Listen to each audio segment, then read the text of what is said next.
سلام هموطنان عزیز. بسیار از تغییرات سبک زندگی می تواند به کاهش بار زندگی با افسردگی کمک کند. استراتژی هایی که برای یک فرد موثر هستند ممکن است برای دیگری مناسب نباشد. بنابراین آزمون و خطا معمولی است. افسردگی اساس یک وضعیت پزشکی جدی در نظر گرفته می شود که ممکن است به طور چشمگیری بر کیفیت زندگی شما تاثیر بگذارد. به طور منظم تمرین کن. فکر عملکرد ذهنی و بدنی شما را ارزیابی خواهد کرد. ما اطلاعات در مورد ورزش و ارزش غذایی در اختیار شما قرار خواهیم داد. ورزش منظم یکی از بهترین کارهای است که می توانید برای سلامت روان خود انجام دهید. ورزش می تواند در درمان و پیشگیری از افسردگی از چند طریق کلیدی کمک کند. دمای بدن شما را افزایش می دهد که می تواند یک اثر آرام بخش در مرکز داشته باشد. سیستم عصبی باعث ترشح اندروفین در مغز می شود و خلق و خو را تقویت می کند.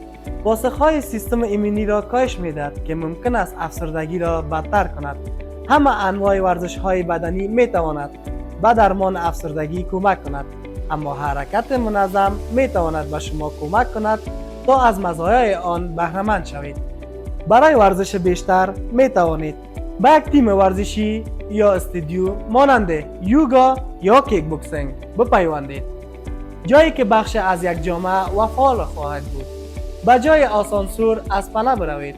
تبدیل آن به یک عادت بهتر برای حفظ سطح تناسب اندام است که در پیشگیری از افسردگی موثرترین است.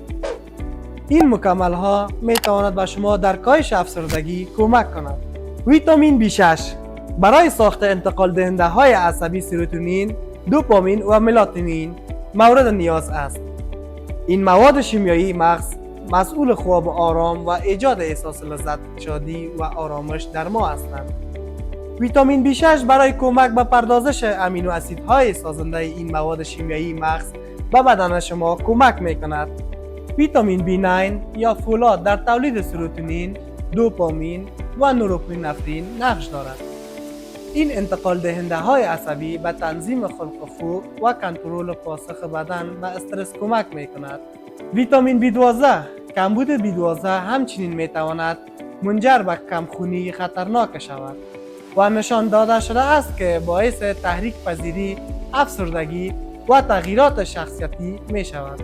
ویتامین C ویتامین C به مغز کمک می کند سیگنال ها را ارسال و دریافت کند و از نورون ها در برابر آسیب های ناشی از استرس محافظت می کند.